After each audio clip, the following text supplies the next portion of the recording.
Welcome to the Beat Sessions, your place for all things music. I'm your host, Mitchell Weary. Let's talk about up-and-comer Eric Mackenzie and his new record, Volume 3. He released that on May 16th. This is Eric's debut studio album, which is preceded by the extended plays Volume 1 and Volume 2. I was connected with Eric by friend of the channel Keith Grevenance after the two of them met each other up in Helena, Montana, where Eric is from. He's a songwriter who specializes in bass and percussion, but this is a guy who frankly does it all, which is no easy task.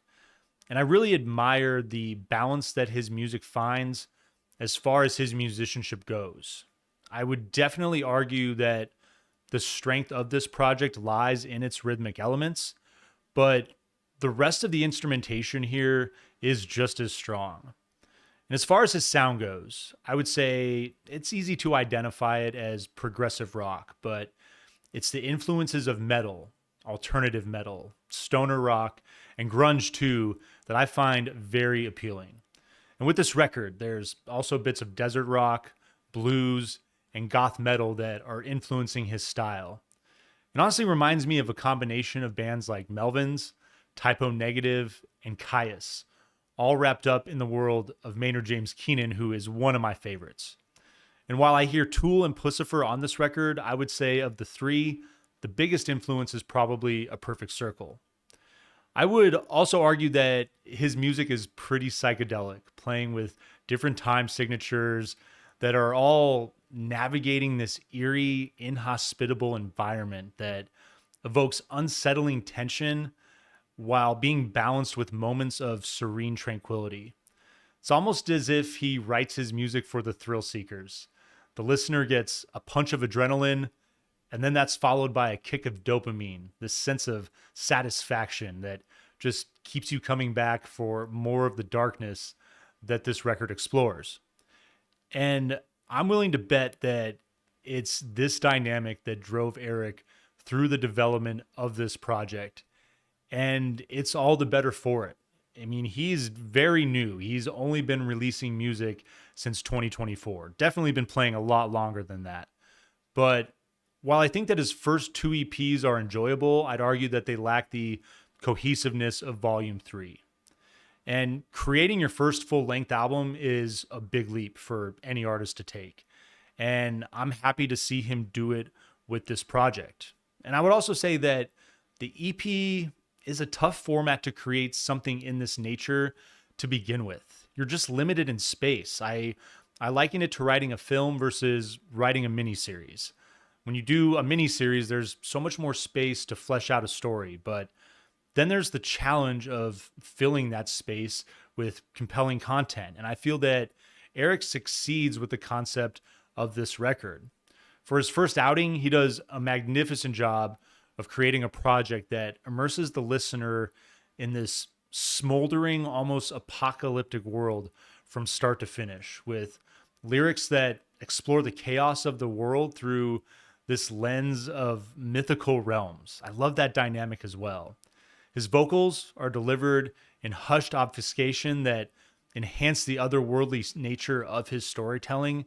And I really think that this element too is a perfect match for the sonic experience that he creates here. It's also the do-it-yourself mentality that I would say makes this record unique and very fun to listen to. Along with all of the writing and instrumentation, Eric also produced and mixed everything. And he's taken a very interesting approach to that process. And I would say that the result is an album with a sound that I will say is not going to appeal to everyone, but I love that he takes that risk.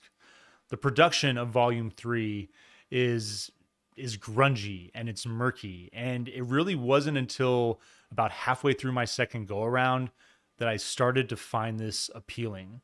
And the bands that I previously mentioned employ many of the same methods, so there's no doubt in my mind that all of them are a big influence here on Eric's work.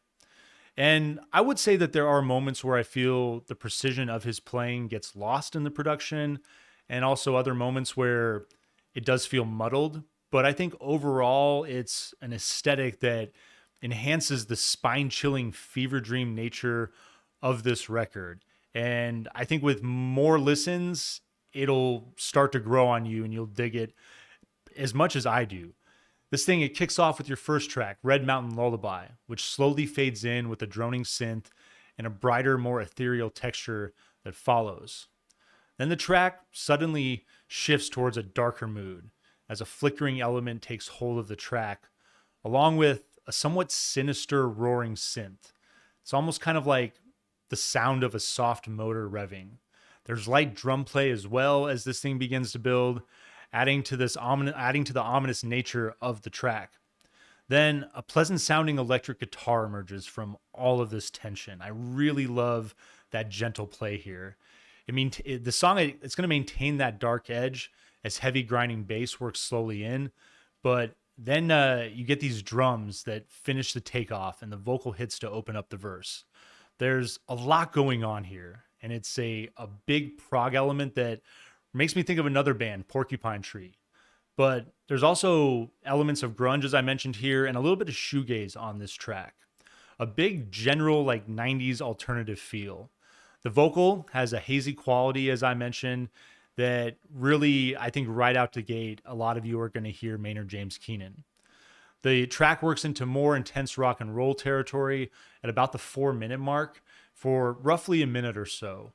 And then it transitions into an acoustic driven section that maintains that murky quality of the track. The coda loses the guitar and plays with feedback to finish, transitioning into Eclipse. And I really love the movement here between these two songs. And Eclipse kicks off with these up-tempo, hard-driving drums that enter in with this tremolo guitar riff. It's a really great moment on this record. You're going to get some thick bass with a gentle, funky pop that works in. And then the guitar does a little solo work, ushering in the first verse.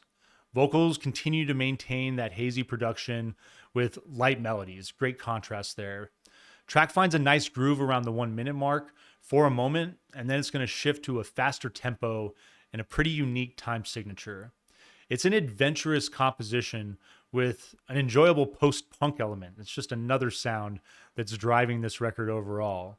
The drums really go to work at about the 3-minute mark with all sorts of different world influences on this thing. Coda works through all of the sections in about 40 seconds to finish this thing off, and then it transitions into your third track, Dante's View, which is dark and chaotic. You get these fluttering synths with this sinister spoken word element and other worldly noises that are driving this track. It's pretty creepy, but I love the way that it acts to bridge the Almagest, your fourth track. We get this fuzzy white noise element that works in with this monophonic vocal hanging in the backdrop. And then the white noise drops, ushering thick tone bass that rides those higher pitched strings. You get some heavy guitar work that follows, giving this track an alternative metal edge, but it's also atmospheric. And I mentioned that word smolder, and this track does that very well. The verses enjoy a more minimal melodic grind, transitioning into what seems to be a bridge with swirling synths and a slow, tense build with the guitars. I love that when the chorus hit, it fills out instrumentally, but it doesn't get much heavier. There's still good balance there between the verses. This song drifts into a breakdown with sparse instrumentation at about the 3-minute mark or so, and driven by the vocal element here, which it's going to seed to a guitar solo. I like that transition there. And then a bass riff that just takes off in its own fashion. Great work there. Bass takes the lead at about the 6-minute mark, going to work even more, and then drops to focus on the percussion and the synths that give way to the sounds of a treacherous storm. Probably something that he's very familiar with up in Montana. This song transitioning into your fifth song, Coercions of a Deadly Winter. And those storm sounds continue as a steely guitar works its way in with a bit of a desert rock tone. It's that barren winter landscape of Montana that shares so many harsh characteristics with the desert, and I love this dynamic that he's playing with. The guitar continues to develop with this conga-styled percussion going to work, And I love the formless quality that this song manages to keep. It's beautiful, but desolate as well. And then, much to my surprise, it takes off a bit at around the 2 minute and 45-second mark to finish with a strong, heavier feel. Leading into your sixth track, Chorus, which transitions abruptly into this ominous flickering bass element with drums and guitar hitting simultaneously to build. The guitar is going to work through brighter melodies that provide really great contrast with this track. The mood on this one is dark and wondrous in this mellow atmosphere. And I love the way that this track settles into a nice groove for the majority of its movement, but it also knows when to stretch its legs. It does have these playful elements, and I really like that about this track. Guitar takes the lead with big drums behind it at around the 4 minute mark, and then reverts to the groove and then mellows out into a coda with this driving, flickering bass as the feature. Your seventh track is entitled Sigils, and it opens with this twinkly, arpeggiated riff that leads the charge in front of mid-tempo rhythm and this droning string element that I found really fun, working again with lighter melodies at the melodic turn of this track.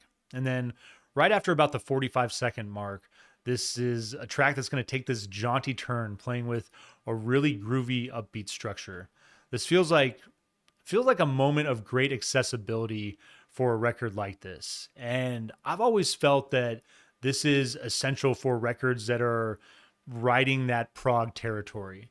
The track switches things up a bit at around the 2 minute mark, working into an airy, drifting landscape. It makes that turn back into the groove right about before the 3 minute mark to finish things off, leading into your final and eighth song, Zenith and Totality. You get this eerie opening with this flickering synth element and another unsettling synth that fades in and out. You get a bass riff with thick tone that builds in with light droning synths behind it. Drums go to work with intensity shortly after, and I love the way that this bass riff builds and finds another just really nice groove. Vocals enter to work a little back and forth with the riff in a big murky atmosphere on this one. The song, it's going to shift into territory that's a little more gentle through the middle portion of it, and then it finds its heavy feet to finish. And I really love the vocal melody in the coda on this one as well, adding this great, just big texture to this song to finish. I really applaud Eric for this effort. This is a cool record that I think lays the foundation for what promises to be a very solid career for him. I definitely think that there's certain directions that he could take his sound in just based off what he's doing with this record. And that's what's even more exciting. It's one of the things that I love about artists who play with progressive rock, is that with every project, you never really know what you're going to get. I think that listening to his other EPs and listening to this project, the moments when he goes heavy are truly enjoyable, but I really love the delicate, lighter, atmospheric territory that so many of these tracks explore throughout the record. I think it gives this album great continuity. And as I said before with the EPs, it's tough with just a small number of tracks, I really feel like, to build a story and to add that element of cohesiveness to the project. But I would say that's one of the biggest strengths of this record, and he's done a marvelous job of building something that once you hit play just absorbs you, and it's really fun and engaging to listen to from start to finish. I'm going to give this thing a 7.6 out of 10. It's unfortunately only streamed online on his Bandcamp, so I'll throw that link up with this album review. But I hope one day in the future you're able to press this on wax. I think the sound would be even more enhanced. I think what he's trying to do with the production would shine through more with the vinyl medium, and just keep my fingers crossed that one day that happens for him. But in the meantime, you can stream this thing. I hope you enjoy it, and I hope you all find this review helpful as well. Please like this video, share it, subscribe to the channel, do all the things to help me blow this project up in 2025, and stay tuned throughout the week for more album reviews. We will see you next time on the Beat Sessions.